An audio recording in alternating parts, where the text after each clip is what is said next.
କୌଣସି ବି ଦେଶ ମହାନ ତାର ଭୌଗୋଳିକ ସ୍ଥିତି କି ଆକାରରେ ବନି ନଥାଏ। ସେ ମହାନ ବନିଥାଏ ସେ ଦେଶର ଲୋକ ଆଉ ସତ୍ତାଧାରୀ ମାନଙ୍କ ଦ୍ୱାରା। ଯେଉଁଠି ଆଜି ଆମ ଦେଶ ପ୍ରଗତିଶୀଳ ଦେଶ ଅଟେ, ସେଠି ଅତୀତ କାଳରେ ଆମ ଦେଶ ଭୌତିକ ଏବଂ ଆଧ୍ୟାତ୍ମିକ ସନ୍ଦର୍ଭରେ ଗୋଟେ ପ୍ରତିଷ୍ଠିତ ରାଷ୍ଟ୍ର ଥିଲା। ଯିଏ ରାଜା ରାମଚନ୍ଦ୍ର, ରାଜା ହରିଶ୍ଚନ୍ଦ୍ର, ରାଜା ବିକ୍ରମାଦିତ୍ୟଙ୍କ ରାଜକାର୍ଯ୍ୟ, କର୍ମନିଷ୍ଠା, ବଚନବଦ୍ଧତା ଏବଂ ନ୍ୟାୟପ୍ରାୟତା ଦର୍ଶନ କଲା। ବାହାର ଆକ୍ରମଣକାରୀଙ୍କ ପ୍ରଭାବରେ ନା କେବଳ ଆମର ଭୌତିକ ବୈଭବ ନଷ୍ଟ ହେଲା, ଭୌତିକ ସମ୍ପଦ ନଷ୍ଟ ହେବାରୁ ଆମ ଗରିବୀ, ଭୁକମରୀ, ଗୁଲାମୀର କଷ୍ଟ ବି ଝେଲିଛୁ, ଯାହାଦ୍ୱାରା ଆମର ଭୌତିକ ଆଉ ଆଧ୍ୟାତ୍ମିକ ମୂଲ୍ୟ ବି କ୍ଷୟ ହେଲା। କିନ୍ତୁ ଏତେ ସବୁ ହେଲା ପରେ ବି ଯାହା ସବୁ ବଞ୍ଚେଇକି ରଖିବା କଥା ଆମେ ବଞ୍ଚେଇଲୁ। ଗୋଟେ ଲମ୍ବା ସମୟ ପର୍ଯ୍ୟନ୍ତ ଗୁଲାମଗିରି ଆଉ ବାହାର ଆକ୍ରମଣ ପରି ବିଷମ ପରିସ୍ଥିତି ସୁଦ୍ଧା ମଧ୍ୟ ଆମେ ଆମ ଆଧ୍ୟାତ୍ମିକତା ପରମ୍ପରାକୁ ଛାତିରେ ଲଗେଇ ରଖିଲୁ ଆଉ ତାହାର ସଂରକ୍ଷଣ ମଧ୍ୟ କଲୁ। ଆମେ ଖାଲି ଦେଶ ପାଇଁ ତ୍ୟାଗ କି ବଳିଦାନ କରିନୁ, ଆମେ ଆମ ଋଷିମୁନିଙ୍କ ଦ୍ୱାରା ଦର୍ଶାଯାଇଥିବା ଆତ୍ମା ମୁକ୍ତିର ମାର୍ଗରେ ବି ତ୍ୟାଗ ବଳିଦାନର ଉଚ୍ଚତମ ଉଦାହରଣ ସ୍ଥାପନ କଲୁ। ଯେମିତିକି କବୀର, ନାନକ, ରବିଦାସ, ଚୈତନ୍ୟ ମହାପ୍ରଭୁ ଏହି ତ୍ୟାଗ ବଳିଦାନର କିଛି ଉଚ୍ଚତମ ଉଦାହରଣ ଅଟନ୍ତି। ଆମେ ଆମ ଆଧ୍ୟାତ୍ମିକ ବିରାସତକୁ ସମ୍ଭାଳି ରଖିପାରିବା, ଏଥିପାଇଁ କେବଳ ଆମର ଇଚ୍ଛା ଶକ୍ତି, କନଫିଡେନ୍ସ ଜିମେଦାର ନୁହଁ,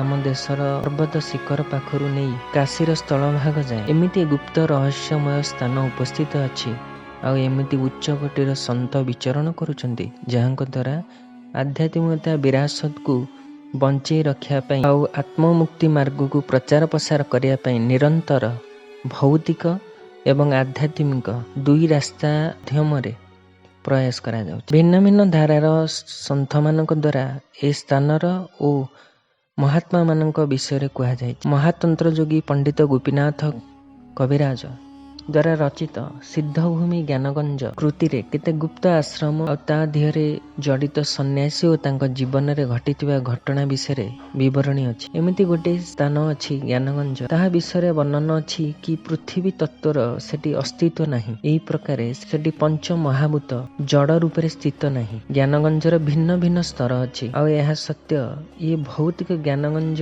ଯିବା ସମସ୍ତଙ୍କ ପାଇଁ ସମ୍ଭବ ନୁହେଁ। ଯେଉଁ ସାଧକ ଆଶ୍ରମବାସୀ ମାନଙ୍କର କୃପା ପ୍ରାପ୍ତ କରି ଦେବେ, କେବଳ ସେଇ ଜ୍ଞାନଗଞ୍ଜ ଯାଇପାରିବେ। ଯାହାଙ୍କର ମହାଶକ୍ତି ଉପରେ ଅତୁଟ ବିଶ୍ୱାସ ଅଛି, ସେ କର୍ମ, ସେବା ତଥା ସାଧନା ଦ୍ୱାରା ମହାୟୋଗରେ ଉପକ୍ରମ କରୁଛନ୍ତି, ସେଇମାନେ ହିଁ ଯାଇପାରିବେ। କୁହାଯାଏ ଜ୍ଞାନଗଞ୍ଜ ହିମାଳୟ ତଥା ତିବ୍ବତର ସୀମାବର୍ତ୍ତୀ କ୍ଷେତ୍ରରେ ସ୍ଥିତ ଅଟେ। ଜ୍ଞାନଗଞ୍ଜ ବିଷୟରେ ବହୁତ କଥା ପ୍ରଚଳିତ ଅଛି। ଭିନ୍ନ ଭିନ୍ନ ସନ୍ଥ ଏ ସ୍ଥାନରେ ଅଲଗା ଅଲଗା ରୂପରେ ବର୍ଣ୍ଣନା କରିଛନ୍ତି। ଜଣେ କହିଲେ ଏ ସ୍ଥାନରେ ଦିବ୍ୟ ବିଭୂତି ସିଦ୍ଧ ସନ୍ତକୁ ଦେଖାଯାଇପାରିବ, ଆଉ ଜଣେ କହିଲେ ସୂକ୍ଷ୍ମ ସ୍ଥଳରେ ବାୟୁ ଦୁର୍ଗର ନିର୍ମାଣ ଏଠି କରାଯାଇଛି। ଏମିତି ବି କୁହାଯାଏ ଏ ସ୍ଥାନରେ ପାଣ୍ଡବମାନଙ୍କ ଅସ୍ତ୍ରଶସ୍ତ୍ର ରଖାଯାଇଛି ଏବଂ କଳ୍ପବୃକ୍ଷ ହେବାର କଥା ମଧ୍ୟ ଶୁଣିବାକୁ ମିଳେ। ଦେବ, ଗନ୍ଧର୍ବ, କିନ୍ନର, ଅପ୍ସରା ମାନଙ୍କର ନିରନ୍ତର ଉପସ୍ଥିତ ହେବାର ମଧ୍ୟ କୁହାଯାଏ ଉଚ୍ଚକୋଟୀର ସାଧନାରେ କେବଳ ଏଠି ଅଭ୍ୟାସ କରାଯାଏ ନାହିଁ, ଶିକ୍ଷା ଦୀକ୍ଷା ବି ଦିଆଯାଏ। କୁହାଯାଏ ସିଦ୍ଧାଶ୍ରମରେ ଏ ଗୁଣ ଅଛି, ସେ ସୂକ୍ଷ୍ମ ସ୍ଥିତିରେ ରହିଥାଏ ଏବଂ ଆବଶ୍ୟକ ପଡ଼ିଲେ ଭୌତିକ ରୂପରେ ପ୍ରକଟିତ ହୋଇଯାଏ। ତା ସହିତ କାର୍ଯ୍ୟ ପୁରା କରିବା ପରେ ପୁଣି ସେ ସୂକ୍ଷ୍ମ ଅବସ୍ଥାକୁ ପ୍ରାପ୍ତ କରି ବିଲୀନ ହୋଇଯାଏ। ବାଲ୍ମୀକି ରାମାୟଣରେ କିଷ୍କିନ୍ଧା କାଣ୍ଡରେ ବର୍ଣ୍ଣିତ ହୋଇଛି କି ମା ସୀତାଙ୍କୁ ଖୋଜିବା ବେଳେ ବାନରଗଣ ଏମିତି ଏକ ଆଲୌକିକ ସ୍ଥାନରେ ପହଞ୍ଚି ଯାଇଥିଲେ। ବାନରଗଣ ଗୋଟେ ଗୁମ୍ଫା ପାଖରେ ପହଞ୍ଚିଲେ, ଯାହାର ମୁହଁ ଖୋଲା ଥିଲା। ଗୁମ୍ଫା ଅତ୍ୟନ୍ତ ଭୟଙ୍କର ଆଉ ଅନ୍ଧକାର ଥିଲା। ବହୁତ ସମୟ ଅନ୍ଧାରରେ ଚାଲିଲା ପରେ ତାଙ୍କୁ ଆଲୋକ ଦେଖାଗଲା। ସେଠି ଲତା, ବୃକ୍ଷ, ଭବନ ସବୁକିଛି ସ୍ୱର୍ଣ୍ଣ ବର୍ଣ୍ଣର ଥିଲା। ଏମିତି ମଧ୍ୟ ଜଳାଶୟରେ ଥିବା ମାଛ ସ୍ୱର୍ଣ୍ଣ ବର୍ଣ୍ଣର ଥିଲେ। ଏହି ସ୍ଥାନରେ ସେ ଗୋଟେ ତପସ୍ୱିନୀକୁ ଦେଖିବାକୁ ପାଇଲେ, ଯିଏ ଏ ଗୁମ୍ଫାକୁ ରକ୍ଷା କରୁଥିଲେ। ତାଙ୍କର ନାମ ଥିଲା ସ୍ୱର୍ଣ୍ଣପ୍ରଭା।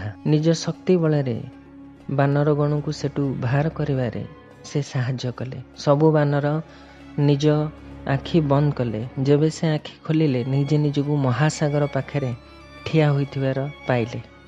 ମାତଙ୍ଗ ଆଶ୍ରମରେ ଶ୍ରୀରାମ ସତ୍ୟର ସାକ୍ଷାତ କଲେ। ସେଠି ଶବରୀ ବିରାଜମାନ ଥିଲେ। ଏହି ଆଶ୍ରମରେ ବହୁତ ସିଦ୍ଧ ସାଧନାରତ ଥିଲେ। ଶ୍ରୀରାମ ଏହି ଆଶ୍ରମକୁ ଆସିଲେ 10 ବର୍ଷ ପୂର୍ବରୁ ବହୁତ ସିଦ୍ଧ ଊର୍ଦ୍ଧ୍ୱଲୋକକୁ ଚାଲି ଯାଇଥିଲେ। ଶବରୀ ଶ୍ରୀରାମଙ୍କୁ ଦେଖାଇଲେ। ଋଷିମାନେ ସ୍ନାନ କଲା ପରେ ଶୁଖାଇବା ପାଇଁ ଯେଉଁ ଓଦା ବସ୍ତ୍ର ପକାଇଥିଲେ ସେ ଆଜି ବି ଏମିତି ଅଛି।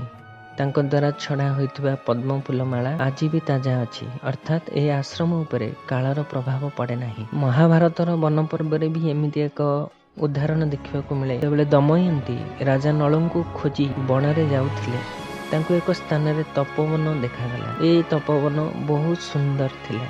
ଦମୟନ୍ତୀ ଦେଖିଲେ ସେଠି ପବିତ୍ର ଋଷିଗଣ ବିରାଜମାନ ଥିଲେ। ସେ ମହାତ୍ମା ମାନେ ମୃଗଛାଲ ପିନ୍ଧିଥିଲେ। ଋଷିମାନେ ଦମୟନ୍ତୀକୁ ସାନ୍ତ୍ୱନା ତଥା ସାହସ ପ୍ରଦାନ କରି ନିଜ ଦିବ୍ୟ ଦୃଷ୍ଟିରେ ଭବିଷ୍ୟର ଆଭାସ କଲେ ଆଉ କହିଲେ ଶୀଘ୍ର ହିଁ ମହାରାଜା ନଳ ନିଷଦ ଦେଶ ଉପରେ ପୁନର୍ବାର ରାଜ କରିବେ ଆଉ ତୁମର ତାଙ୍କ ସହିତ ପୁନର୍ବାର ମିଳନ ହେବ। ଏହି ପ୍ରକାରେ କହିସାରିଲା ପରେ ଋଷିଗଣ ନିଜ ଆଶ୍ରମ ସହିତ ଅନ୍ତର୍ଧ୍ୟାନ ହୋଇଗଲେ। ଏହି ଘଟଣାରେ ଦମୟନ୍ତୀ ବହୁତ ଆଶ୍ଚର୍ଯ୍ୟଚକିତ ହେଲେ। ସେ ଭାବିବାକୁ ଲାଗିଲେ ଏହି ଘଟଣା କେମିତି ସମ୍ଭବ ହେଲା, କେମିତି ସବୁ ତପସ୍ୱୀ ଆଶ୍ରମ ନଦୀ ଫୁଲରେ ଭର୍ତ୍ତି ବୃକ୍ଷ ସବୁ ଗାୟବ ହୋଇଗଲେ। ରମଣ ମହର୍ଷି ନିଜ ଜୀବନରେ ଗୋଟେ ଘଟଣା ବିଷୟରେ କହନ୍ତି।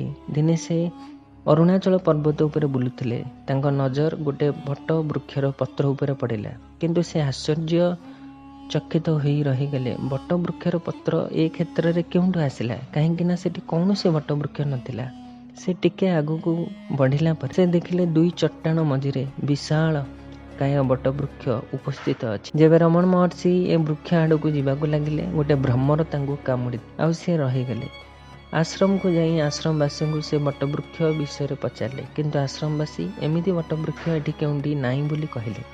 ଆଉ ପରେ ସେ ଖୋଜିଲା ପରେ ସେ ବଟବୃକ୍ଷର ଉପସ୍ଥିତି କେଉଁଠି ବି ପାଇଲେ ନାହିଁ। ମହାପ୍ରଭୁ ବିଜୟ କୃଷ୍ଣ ଗୋସ୍ୱାମୀଙ୍କର ଗୁରୁ ମାନସରୋବର ପାଖରେ ଥିବା ମାନତଲାବ ନାମକ ଗୁପ୍ତ ଆଶ୍ରମରେ ରହୁଥିଲେ। ତାଙ୍କ କହିବା କଥା ଭୌଗୋଳିକ ମାନସରୋବର ଅଶ୍ଲୀ ମାନସରୋବର ନୁହଁ। ଅଶ୍ଲୀ ମାନସରୋବର ଦର୍ଶନ ସତ୍ ଗୁରୁଙ୍କର ବିନା କୃପାରେ ହୋଇପାରିବ ନାହିଁ। ଇଏ ଦିବ୍ୟ ଭୂମି ଅଟେ। ମହର୍ଷି ଲୋମସଙ୍କ କୃପାରେ ପାଣ୍ଡବ ଏହାର ଦର୍ଶନ କରିପାରିଥିଲେ। ମହାଯୋଗୀ ତ୍ରିପୁର ଲିଙ୍ଗ ଏମିତି ଏକ ଗୁପ୍ତ ସ୍ଥାନରେ ପହଞ୍ଚିଥିଲେ ଯାହା ଆସାମରେ ଉପସ୍ଥିତ ଅଟେ। ସେ ସମୟରେ ସେ ଭଗବାନ ଶିବଙ୍କର ଉପାସନାରେ ରତ ଥିଲେ ଆଉ ଧ୍ୟାନସ୍ଥ ହୋଇ ବସିଥିଲେ। ସେ ଆଖି ଖୋଲିଲା ପରେ ତାଙ୍କୁ ଗୋଟେ ମନ୍ଦିର ଦେଖାଗଲା ଯାହା ଭିତରୁ ଗୋଟେ ଦିବ୍ୟ ଜ୍ୟୋତି ବାହାରି ଆସିଲା ଆଉ ସାମ୍ନାରେ ଗୋଟେ ଜଟାଜୁଟ ସନ୍ନ୍ୟାସୀ ଛିଡ଼ା ହୋଇଥିଲେ। ସେ ସାଧନା ବିଷୟରେ ତାଙ୍କୁ କିଛି ଉପଦେଶ ଦେଲେ ଆଉ ସେଠାରୁ ଅନ୍ତର୍ଧ୍ୟାନ ହୋଇଗଲେ ଆଉ ତା ସହିତ ସେ ମନ୍ଦିର ମଧ୍ୟ ତାଙ୍କ ଦୃଷ୍ଟିରୁ ଉଭେଇଗଲା। ବଙ୍ଗାଳର ପ୍ରଖ୍ୟାତ ଲେଖକ ପ୍ରମୋଦ କୁମାର ଚଟ୍ଟୋପାଧ୍ୟାୟ ବି ପ୍ରୟାଗ କ୍ଷେତ୍ରର ଝୁସି ପାଖରେ ଏମିତି ଏକ ସିଦ୍ଧ ଗୁମ୍ଫାର ଦର୍ଶନ କରିଥିଲେ। ସେ ଗୋଟେ ସାଧୁଙ୍କ ସହ ଝୁସି ପହଞ୍ଚିଲେ। ସେଠି କିଲ୍ଲା ପାଖରେ ସେ ଦେଖୁଛନ୍ତି ଭୂମି ତଳେ ବହୁତ ଗୁମ୍ଫା ବନିଛି ଆଉ ଉପରେ ଘର ବନିଛି। 8-10ଟା ସେଠି ଓହ୍ଲେଇଲା ପରେ ଗଳି ପରି ଗୋଟେ ରାସ୍ତା ମିଳିଲା। ତାର ଦୁଇ ପାଖରେ ଗୁମ୍ଫା ବନିଥିଲା। ଏମିତି ଗୋଟେ ଗୁମ୍ଫାରେ ଦୀପ ଜଳୁଥିଲା। ଦୀପର ଆଲୋକରେ ଏମାନେ ଗୋଟେ ସାଧୁ ବସିଥିବାର ଦେଖିଲେ। ସେ ମୃଗ ଚର୍ମ ଉପରେ ବସିଥିଲେ। ତାଙ୍କ ନାମ ଥିଲା ବାବା କଳ୍ପନାଥ। ଯେତେବେଳେ ସେମାନେ ତାଙ୍କୁ ପ୍ରଣାମ କଲେ ବାବା ଆଶୀର୍ବାଦ ଦେଲେ, କହିଲେ ଯା ବାହାରେ ଦେଖ, କିଛି ଦେଖିକି ଆସ। ବାବାଙ୍କୁ ଆଦେଶ ଯେହେତୁ ମିଳିଲା ଏମାନେ ସେଠୁ ଉଠି ବାହାରକୁ ପଳାଇ ଆସିଲେ। ଯେବେ ସେ ବାହାରକୁ ଆସି ଆଗକୁ ବଢ଼ିଲେ ସେ ଦେଖିଲେ ଗୋଟେ ସୁନ୍ଦର ସାଧୁ ବସିଛନ୍ତି। ସେ ଦୁଇ ଜଣ ଆଗନ୍ତୁକଙ୍କୁ ଦେଖି ବସିବାକୁ କହିଲେ ଆଉ ସେଠାରେ ଭୋଜନ କରିବାକୁ ଆଦେଶ ଦେଲେ। କାହିଁକି ନା ୟାଙ୍କୁ ଜୋରରେ ଭୋକ ହଉଥିଲା ସେ ସମୟରେ। ଏମାନେ ଚୁପଚାପ ଭୋଜନ ଖାଇଲେ। କିନ୍ତୁ ଏ କଥାରେ ସେ ଆଶ୍ଚର୍ଯ୍ୟ ହେଲେ କି ଏ ନିର୍ଜନ ସ୍ଥାନରେ ବି ଘିଅ ଲଗା ରୁଟି, ଶାଗ, ଆଚାର, ଦହି, ଲାଲପୁଆ କେଉଁଠୁ ଆସିଲା ଆଉ ସେ ପୁଣି ତାଜା ଏମିତି ସେ ଗୁମ୍ଫାରେ କେମିତି ସମ୍ଭବ ହେଲା? କିଛି ସମୟ ବିଶ୍ରାମରେ ପ୍ରମୋଦ ବାବୁ ପୁନର୍ବାର କଳ୍ପନାଥ ବାବାଙ୍କ ଗୁମ୍ଫାକୁ ଗଲେ। ଏଥର କଳ୍ପନାଥ ବାବା ଦୁଇ ଜଣଙ୍କୁ ବସାଇଲେ ଆଉ ବାବା କଳ୍ପନାଥ ଛିଡ଼ା ହୋଇଗଲେ। ୟାଙ୍କୁ ଏମିତି ଲାଗିଲା ଯେମିତି କିଛି କଥାରେ ବାବା ହଜି ଯାଇଛନ୍ତି। ଯେତେବେଳେ ସେ ପୁନର୍ବାର ଆସନରେ ବସିଲେ ପ୍ରମୋଦ ବାବୁ ବାବାଙ୍କୁ ଛିଡ଼ା ହେବାର କାରଣ ପଚାରିଲେ। ବାବା କହିଲେ କେମିତି କହିବି, ରେଳ ଲାଇନ ପାଖରେ ଗୋଟେ ବ୍ୟକ୍ତି ଏମିତି ପଡ଼ିଲା, ଦୁଇ ଚକାରେ ସେ କଟିଗଲା। ପ୍ରମୋଦ ବାବୁ ତାଙ୍କ ସାଥୀ ଆଚମ୍ବିତ ହୋଇଗଲେ।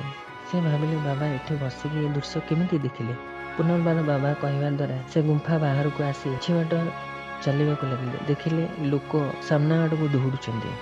ସେ ଦେଖିଲେ ରେଳ ଲାଇନ ପାଖରେ ବହୁତ ଭିଡ଼ ହୋଇଥିଲା। ସେଠି ଗୋଟେ ବ୍ୟକ୍ତିର କଟା ଶରୀର ପଡ଼ିଥିଲା। ଏମାନେ ଦୁଇ ଜଣ କହିଲେ ଆଉ ଘଟଣାସ୍ଥଳକୁ ଯାଇ ଲାଭ କ'ଣ? ଏମାନେ ପୁନଃ କଳ୍ପନାଥ ବାବାଙ୍କ ଆଶ୍ରମକୁ ଯିବା ପାଇଁ ନିଷ୍ପତ୍ତି ନେଲେ। ଝୁସିର ସେ ସ୍ଥାନରେ ପହଞ୍ଚି ଗୁମ୍ଫା ଆଡ଼କୁ ଯିବାକୁ ଲାଗିଲେ, କିନ୍ତୁ ଯେତେ ଖୋଜିଲା ପରେ ସେ ସ୍ଥାନ କି ଗୁମ୍ଫା ତାଙ୍କୁ କେଉଁଠି ବି ମିଳିଲା ନାହିଁ। ପରେ ହତାଶ ହୋଇ ନିକଟରେ ଥିବା ବସ୍ତି ପାଖକୁ ଯାଇ ବାବା କଳ୍ପନାଥଙ୍କ ବିଷୟରେ ପଚାରିଲେ। ସେଠିକା ଲୋକ ବାବା କଳ୍ପନାଥଙ୍କ କି ଗୁମ୍ଫା ବିଷୟରେ କିଛି ଜାଣିନାହାନ୍ତି ବୋଲି କହିଲେ। ବନ୍ଧୁ, ଆମ ଦେଶରେ ଜଣା ନାହିଁ କେତେ ରହସ୍ୟମୟ ସ୍ଥାନ, ରହସ୍ୟମୟ ସାଧୁ ଉପସ୍ଥିତ ଅଛନ୍ତି। ଏ କଥା ଉପରେ ଆମକୁ ଦୃଷ୍ଟି ଦେବାକୁ ପଡ଼ିବ। ଏ ସମସ୍ତଙ୍କର ଉପସ୍ଥିତିର ମୂଳ କାରଣ କ'ଣ? ମୋତେ କମେଣ୍ଟରେ କହିବେ। ରହୁଛି, ନମସ୍କାର।